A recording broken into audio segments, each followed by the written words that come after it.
प्रश्न उठता है कि सृष्टि का संचालक है कि नहीं है। निस्संदेह सृष्टि का संचालक है, उसे ईश्वर कहते हैं। ईश्वर इंद्रियों से परे है, केवल अति इंद्रिय ज्ञान से ही जाना जा सकता है। अशरीरधारी होने से हम अपनी आंखों से देख नहीं पाते। इसकी पुष्टि स्वयं कृष्ण भगवान कहते हैं गीता में, नाहम प्रकाशः सर्वस्य योग माया समावृता मूढ़ोहम ना भी जानाति लोके माम जन्म भयम। भगवान कहते हैं, मैंने अपने को योग माया से ढक रखा है, इसलिए लोग मुझे मरने जीने वाला समझते हैं। मूर्ख लोग मुझे मरने जीने वाला समझते हैं। वेदों में कहा गया है ईश्वर तेज स्वरूप है, सर्वव्यापी है। ईश्वर अपनी आकर्षण शक्ति, जिसको चित्त कहते हैं, आकर्षण शक्ति के द्वारा इस सृष्टि को अपने अधिकार में रखता है। ईश्वर का जो स्वरूप है वो सत है, चित है, आनंद है, इसलिए उसे सच्चिदानंद भी कहते हैं। ईश्वर को ही परब्रह्म कहते हैं। ये सर्वव्यापी, सर्वांतन अंतर्यामी, सचेतन, निर्गुण, निराकार, अगोचर, उत्पत्ति और लय करता है।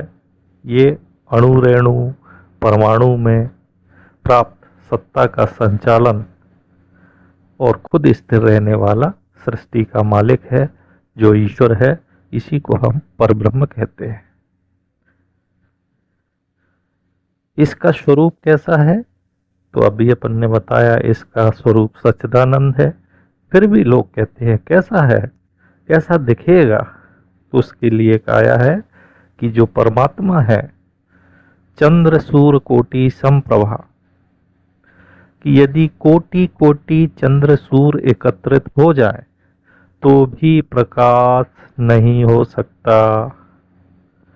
अर्थात कोटि कोटि सूर्य के समान वो दीप्तमान है, इतना प्रकाश है। यदि करोड़ों करोड़ों सूर्य भी इकट्ठे हो जाए तो उससे भी ज्यादा प्रकाशमान है। और कोटि कोटि चंद्र, करोड़ों करोड़ों चंद्र यदि इकट्ठे हो जाए तो उससे भी ज्यादा वो शीतल है।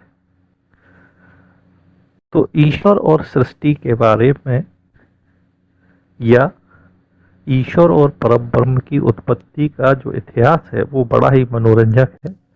ये ऋग्वेद के 10वें मंडल में और 129वें नासदीय सूत्र में इसका वर्णन हुआ है। पहला सूत्र है वो कहता है, नासदा सीनो सदा सितदानी नासीद रजो नो व्योमो परोयता किमारी वह कोह कस सर्वन अंभा किमासीद गहनम गंभीरम। अर्थात तदानीम, यह जगत उत्पन्न होने के पूर्व न असत आसीत, न असत था, नो सत आसीत, और न ये सत था, न रजा आसीत, और उस समय नाना लोग भी नहीं थे।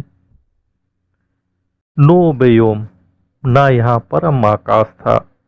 यत्परा, जो उससे भी परे है वह भी नहीं था। किमारी, तो क्या पदार्थ था तो चारों ओर से घेरे हुए था? कुछ नहीं था। वह, यह सब फिर कहाँ था? कस्य शर्मा, किसके आश्रय में था? तो फिर किम, अर्थात क्या था? गहन गंभीरम अंभा आसीत। गहन अर्थात किसी पदार्थ का प्रवेश ना हो सके इतना गहन। गंभीर अर्थात जिसका आर पार का पता ना लगे ऐसा गंभीर। कहते हैं कोई अम्भस या कोई व्यापक भासमान आप तत्व विद्यमान था। गहनम गंभीरम अंभा आसीत, गहन गंभीर अंभा, अंभा माने आप तत्व विद्यमान था।